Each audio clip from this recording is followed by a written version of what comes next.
نو عبدالله ابن عمر رضی الله تعالی عنہ د حج د پاره تلو. نو چې حج د پاره تلو نو د حج په دوران کې طواف کولو. چې طواف برابر کو نو ناګهانه ودرېدو او دی یوازې حج د پاره نو تلی، د ده سره شاګردان مو، د ده سره ملګري مو، لویه قافله ورسره وه. نو دی ناګهانه ودرېدو د طواف په دوران کې. نو د ملګرو ته یې وی دا مخامخ چې تاسو ته ښکاري بیت الله شریف ته اشاره وکړه. وی دا څه شی دی؟ وی دا د الله کور دی، دا بیت الله دی، دلته خلک راځي د بیت الله د طواف دپاره، دلته خلک راځي الله ته د جړا لپاره، دلته خلک راځي الله ته د مینت زارۍ دپاره. نو عبدالله ابن عمر رضی الله تعالی عنہ وی دا بیت الله چې دی، وی څوک چې د دې بیت الله ته مخامخ یو مونځ کې یو مونځ، بیت الله شریف ته مخامخ دی مونځ وکړلو په مکه مکرمه کې، نو داسې شوله تعالی به الله تعالی د 1,00,000 د مونځونو اجر او ثواب به درکوي. ډېر لوی مقام یې دی کنه. بیت الله ته چې هسې ګورې 100 رحمتونه به در باندې راورېږي. کم کس چې ته طواف کوي تاویږي، ته د عمرې دپاره د حج دپاره هسې ته طواف کوي 6,000 رحمتونه پسې دې راورېږي. او چې ته ورته هسې ګورې هسې نو هم په تا باندې څه دی د الله د طرف نه رحمتونه راورېږي. او یو څو شیزونو کتلو کې ثواب دی. یو چې د قرآن ته ګورې نو د قرآن په کتلو کې ثواب دی. د مور پلار مخ ته ګورې د رحمت په نظر دا زما مور ده، دا مې پلار دی، په دې کې تعالی الله سره د یو حج قبول کړي شوی ثواب درکوي. بیت الله شریف ته چې هسې بېسه ګورې تعالی به الله اجر او ثواب درکوي. نو عبدالله ابن عمر رضی الله تعالی عنہ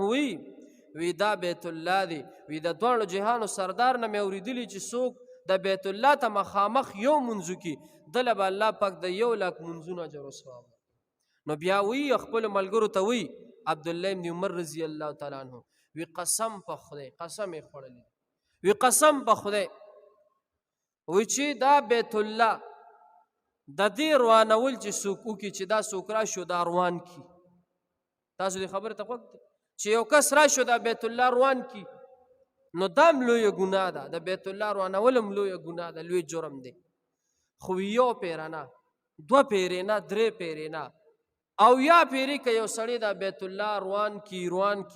کی وی په دې به الله دومره خفه نشي، الله به پې خفه شي، خو دومره به پې خفه نشي چې څومره الله تعالی د یو مسلمان په بېعزتۍ خفه کېږي. په دې خبره پوه شوئ؟ تاسو پې پوه شوئ؟ الله تعالی د بیت الله په روانولو دونه نه خفه کېږي چې څومره د یو مسلمان بېعزتي چې څوک وکړي، یو مسلمان ته د سپک وکتل، په دې الله تعالی ډېر زیات خفه کېږي. او په قرآن کې یو صورت دی، دا هغه صورت نوم دی سورې 3 والتین والزیتون وطور سینین وهذا البلد الامین. په دې صورت کې الله 4 قسمه خوړلي. څونه لکه 4 قسمه. نو چې یو سړی یو خبره کوي یو مخکې ته قسم اخوري که نه، نو د هغه خبرې کې به یو وزن وي که بني دنیاوي چې مونږ یو خبره کوو وي زما دې قسم وي، نو خلک متوجه شي چې دې به څه خبره کوي. خالق لا یزال الله تعالی قسم خوړلی دی په قرآن کې، 4 قسمونه خوړلی دي. او بیا د هغه 4 قسمونو نه پس الله وی لقد خلقنا الانسان فی احسن تقویم. الله وی بېشکه د انسان چې دی په تحقیق سره د انسان الله وی دا ما د هر یو شیز نه ښایسته پیدا کړی. انسان الله وی دا ما د هر څه نه ښایسته پیدا کړی دی. الله وی دا ما د هر یو شیز نه ښکلی پیدا کړی دی. او بېشکه چې الله د انسان ښایسته پیدا کړی دی. الله انسان ته ښکلي سترګې، ښکلی مخ، ښکلې پوزه، ښکلې لاسونه، ښکلې بدن، دا مو تا ته الله را کړي دي. نو الله وی لقد خلقنا الانسان فی احسن تقویم. الله وی د انسان ما دا په یو ښکلې خوانچه کې، په یو ښکلې سانچه کې مې پیدا کړي، یو ښکلې شکل مې د انسان ته ورکړی د الله وی.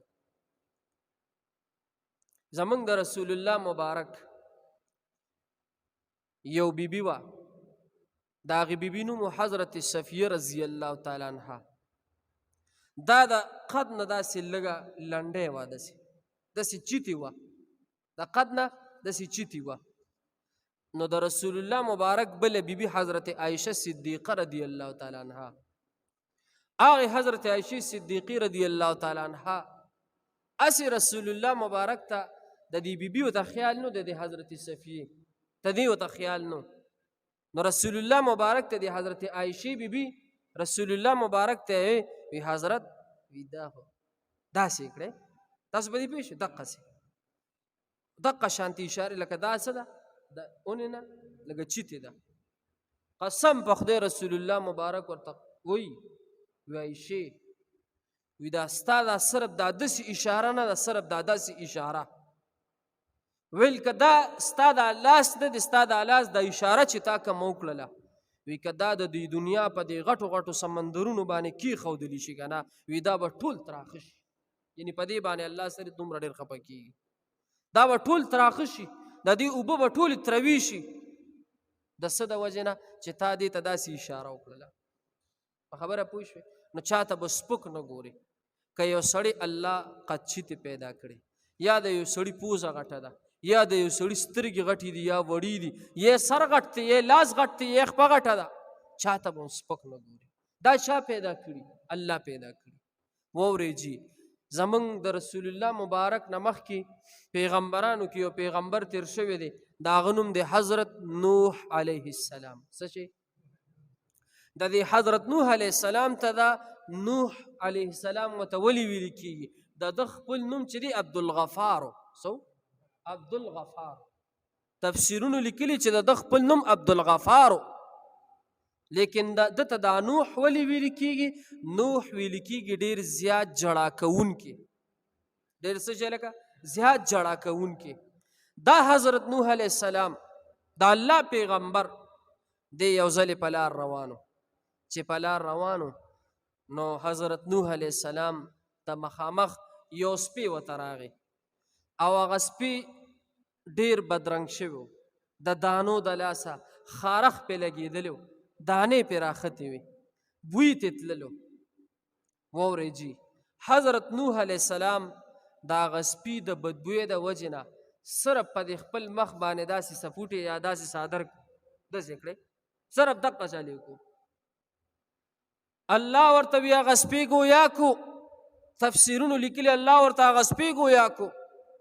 وی هغه سپي حضرت نوح علیه السلام ته وی چې ګوره زه خو الله داسې پیدا کړم الله را باندې دانې را داسې خېجولي دي الله را باندې خارخ راوستی دی زه خو الله داسې پیدا کړم تا ولې داسې وکړل تا ولې ما نه داسې کرکه وکړله په خبره پوه چاته وایي لکه پیغمبر ته چاته پیغمبر ته دې ته به لږ سوچ کوو نن سبا موږ خلک سست نه کوو لږ معمولي په چا کې لږ نقص وي نو هغه ورله بیا په خاندان یې ورله ورتپو په بچو یې ورله ورتپو په هر ځای کې په بازار کې ورته یادو په کور یې ورته یادو په دوکان یې ورته یادو پیغور هم ورته ورکو طعنې هم ورته ورکو کوو که نه کوو لکه الله دې رحم وکړي نو حضرت نوح علیه السلام ته الله سپی ګویا کو سپی ورته وایي چې ګوره دا خو په ما باندې الله راوستی دی دا خو الله تعالی زه داسې پیدا کړم وی حضرت نوح علیه السلام ته فرشته راغلله چې الله په دې باندې څه دی خفه شو نو وی حضرت نوح علیه السلام